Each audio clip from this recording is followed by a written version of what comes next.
Hello and welcome to the Red Couch. Esteban Polidura. I hope I pronounced your name correctly. Perfectly, Angie. It's Spanish, right? It's actually originally from Greece, Oh, Greek last name, but went it went through Spain. It was changed a little bit. So okay. originally from Greece.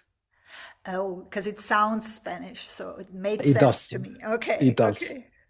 Well, you're going to tell us a bit more about your background shortly, but before that, I always like to start with a fun fact. Being German, we don't really do fun, so maybe you want to start with your fun fact.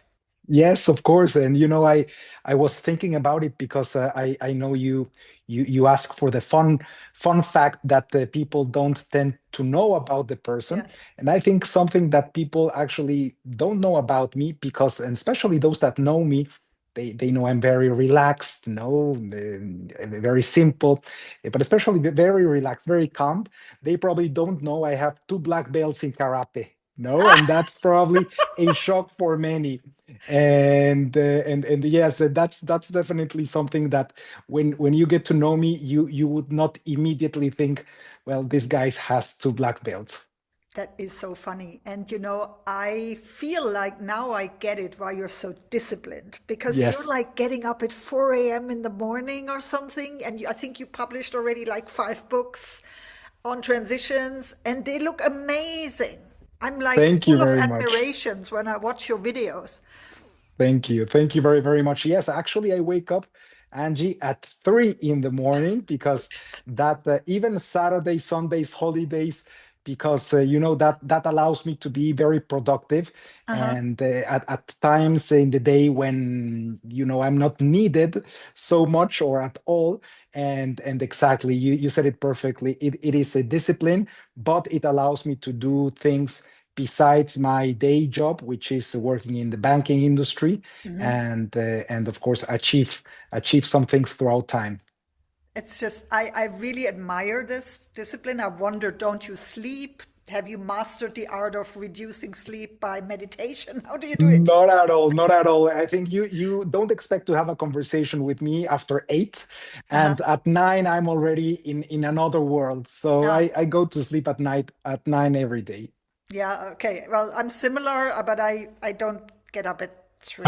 Like I get up at like between 5 and 6 normally. 5 and For a 6. while, I was working in Liechtenstein on a project, and then I had to get up once a week at 5 so that I can take the bus. And then I thought, oh, I might as well just get up every day at 5.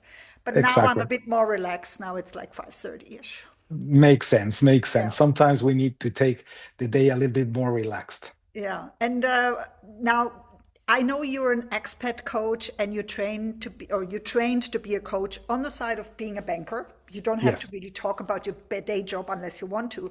But what triggered that wish, to work as a coach? What's your big why? Yes, of course. So basically, I've been working in the banking industry for 27 years, Oh, and although there are many positive things to say about working in that industry, I would say maybe 10 years ago or so, I started to feel that I wanted to have a positive impact in a different way, in another way. uh-huh. So I started to learn a little bit more about personal development, about psychology, about people in general, how to listen, what to say.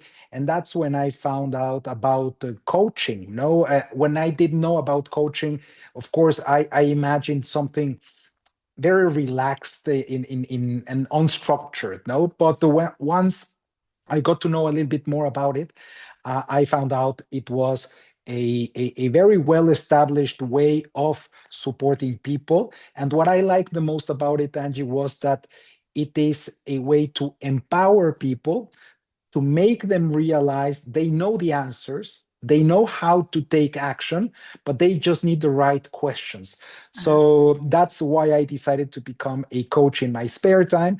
And it has been wonderful. I get to support people and to see a positive impact in their lives. Eh, And we have so much in common. You also publish a book called Lost in Transition. Yes. You're also a writer, Yes. author, and I'm wondering, now I didn't think that you worked in banking for that long. You must have started as a teenager. But how was your journey? Tell us a bit more about your expat experience and your journey. Yes, of course. So my first expat experience was when I finished my bachelor's, Hmm. and I decided to do some postgraduate studies, a master's in the UK. Hmm. Very tough, Angie, because that was the first time that I really lived by myself in a different place, and I chose the UK, and of course I moved from Mexico. So the first shock that I had, Angie, was looking at a dark sky at the 3 p.m. No, 4 p.m. A constant raining, a cold weather, and that made it very difficult. So my first experience as an expat was a little bit shocking. I remember the first few days thinking about going back to Mexico, no, but thankfully I didn't do that. I finished those studies, and then I did most of my banking career in Mexico, but working for global banks in investment banking, in private banking. And 6 years ago, I moved to Switzerland to work for a major Swiss bank, and since then I've been living in Switzerland, which is a wonderful country, and really the best decision that I've made in my life in terms of professional moves. Awesome. And did you experience any transition, shock, challenges, cultural adjustment, something, that you feel worthwhile sharing? Also, a lot of my listeners and viewers are working in the field of global mobility on the corporate side. Now, I always feel like sometimes it's good for them to know a bit more about those topics. Definitely, Angie. And actually, I was surprised because I have family from Switzerland, so I used to come to Switzerland Uh-huh. every year since I was a child. Yeah. And when I moved, I knew Switzerland very well. I knew the culture, I knew the people, Uh-huh. but I was surprised exactly because of what you are asking, the cultural shock I experienced. No, Uh-huh. Uh-huh. I had not experienced really how structured things are, how people expect us to behave. Let me give you a very quick anecdote. No, I remember the first time that I hopped on a train to go to work. A lady called my attention because she said I was listening to music too loud in my AirPods. No, so I realized I had to be careful even with those kind of things. And I came from a different culture, so I arrived trying to, you know, hug people and kiss them, and I had to find out quickly that there are different ways of behaving. So there was a bit of a cultural shock, Uh-huh. but again, nothing major, and it made me realize that even though we might feel we know a country or we know the people from a country, there Yeah. are many things we need to learn and many things we need to do to adapt. Yeah, that's absolutely right. I also make this discovery with my clients, and also I think I went through this myself that it is a bit of a cycle of adjustment. So like um, usually people have like this first 2 years that are a bit harder, and then after 5 years, where in the intercultural world we usually assume people might go native. In Switzerland, a lot of people after 5 years they ask themselves again, should I stay or should I go? It sounds like a Mhm, song. mhm. Yes, And then again, it just happens again, like after 10 years or 15 years, like these cycles, they come back. Yeah. But then true. at some stage, you know that you're sort of settled here, and then you want to stay, and you have your circle of friends, and you don't want to move somewhere else again. So yeah. Absolutely. And many times we forget there are things we need to do actually to, as you say, feel more at home. So, for example, Mhm. learning a little bit of the local language. We might speak German, but why don't we learn a little bit of Swiss German? That makes Mhm. sense, no? Mhm. Absolutely. And adapting is really the word. There are many little things we can do to adapt. I have a question that might sound a bit funny to you, but it's something that I spoke about recently. In the context of Switzerland, the term expat isn't always appreciative. Did you notice anything about that too? Absolutely, and it's incredible that the word causes a little bit of noise, Hmm. because in Switzerland something like one third of people come from a different place. Yeah, yeah. I don't want to use the word expat, but yeah, in reality, I think we now use the word expat simply to refer to someone that comes from a different place. Hmm. Uh, Actually, I don't know if the formal word refers to someone that comes hired by a company, but Hmm. yeah, indeed, some people like to use different terms, and I think in the end, what we need to uh, call an expat is simply someone that comes from a different place, a different country. Yeah, yeah, yeah.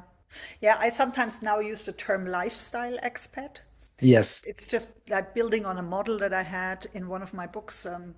And I don't like to say migrant because No. migrant in the news and in the media always has such a negative connotation. But I also feel like when you say expat in Switzerland, it's sometimes associated with somebody who's rich, has a lot of Exactly. money, and then it's like this discussion in Zurich. At least we have like this discussion, oh, they take away all the apartments, and then it's so that's why everything is so expensive. It's almost like, and the migrants, they take away all the jobs, so it's almost like a polarization but in a different direction, because Switzerland is so egalitarian. It's Yeah. just a funny thing. I don't know, I'm sure it's not happening in many other countries. Exactly. It is actually a word that refer immigrants, expats, Yeah, same idea, but in a different context, it can be taken, yeah, yeah. I don't know, harshly by some people. Yeah, yeah. And the reason also I ask you that is because you also call yourself expat coach. Yes. And we know why we have to do this. It's important for our search engine optimization, marketing, etc. But for some people, it's almost like it creates a barrier. Like True. maybe some clients, they don't come to you because they feel like, no, no, this is only for this type of people. It's So, true. It's yeah. true. It's true. But It's I'm true. sure you could work with anyone, if you wanted to. Absolutely, yeah, Yeah, because the idea is to simply say, I'm here to help anyone that it comes from a different place and yeah, needs support in adjusting. But yeah, you're right, no, it gives to some people the impression that it might be for a different group, where in reality it is for everybody that needs support yeah, adapting to this beautiful country or a new yeah, country. yeah, yeah, exactly, exactly. Wow. Um, and now you said you have a day job. So I won't ask you like for like an entrepreneurial sort of question, but I'm sure you have a lot of tips to share about your career. So let's Yes. say, you meet a younger person, Gen Z, they often are a little bit lost nowadays. And they were not so sure about, what steps to take in their career. Would you have a tip for them based on your experience?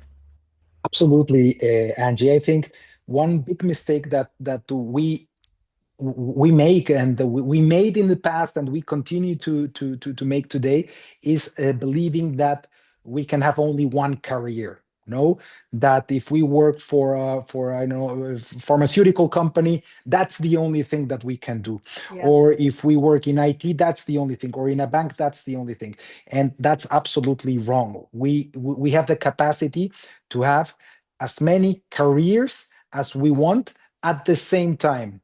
No, of course, there are limits in terms of minutes in the day and energy and etc. But there is nothing that tells us we cannot have two careers in parallel. And that's something that I would definitely highlight for the younger generations. You can be whatever you want to be, but at the same time you can keep doing what you like. You don't have to sacrifice one for the other. So if you like to work in banking, but at the same time support people, you can develop both careers. And again, that's very important to me to highlight, because many believe that it is one or the other. And we were speaking at the beginning, no, there's ways to develop both, but of course they require some discipline, some sacrifice maybe in terms of how you manage your personal time, but it can be done. And actually I would say, Angie, I encourage people to do that, because you will see you have capacity to impact positively in many ways. Awesome. Very good. And do you use professional networking in any way? Yeah, well, I think but to me, the first and most important professional channel for networking is LinkedIn. Hmm. LinkedIn is a great platform. No, I remember a few years ago I thought LinkedIn was simply somewhere to put your CV online. No, Yeah, and it's definitely not. It's it's definitely grown a a bit from there. uh, totally. Yeah, No, it's a platform precisely for what you are saying, to yeah. network, to show your capabilities, to impact people, and definitely a great way to do that. But if not LinkedIn and or social media, I think we can go old school, and there are many ways. For example, where we live, some clubs, even some religious groups or Hmm. societies Hmm. that can allow us to network and exploit these skills that we might have. Hmm. What's your favorite way of building professional relationships? Well, I would say my favorite way, and that works for me, is first by providing something of value to others without expecting something in retribution. So it can be as simple as what I do, which is share my thoughts, for example, in social media, some tips of things that I've learned through life, or some, again, some things that I believe might help anyone at a specific point in their lives. It might be a life transition, it might be arriving to a different country, it might be, I don't know, adapting to a different culture, but providing something without expecting.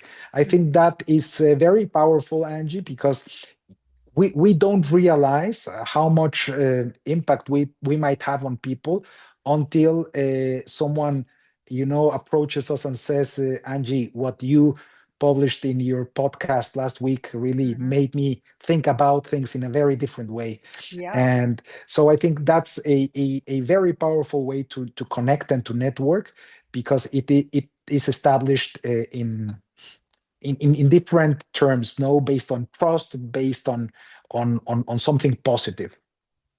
Awesome. I like it. Really great. And now I wonder, what have you got coming up for yourself? Any big events? Anything you want to share with our readers? New books? Yes, of course. So I love writing. Yes, indeed, the new books. I've published a few books in the past, more, let's say, on the inspirational, Yeah. motivational side. Now I'm working on a novel, also to to in the end inspire and motivate people that are going through major life changes. That's one thing that I'm working on. Uh-huh. I recently launched also. A few online courses for people going through different life changes, major life Okay. changes. That is also a way that I believe might have an effect on people.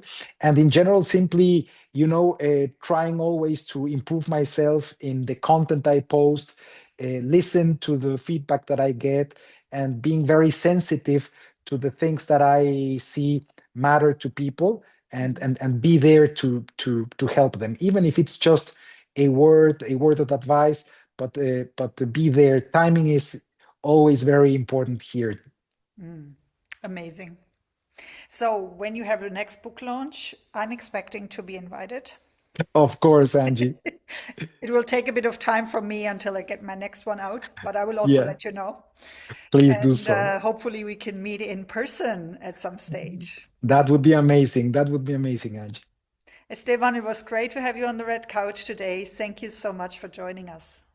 My pleasure. Take care, Angie. Thank you.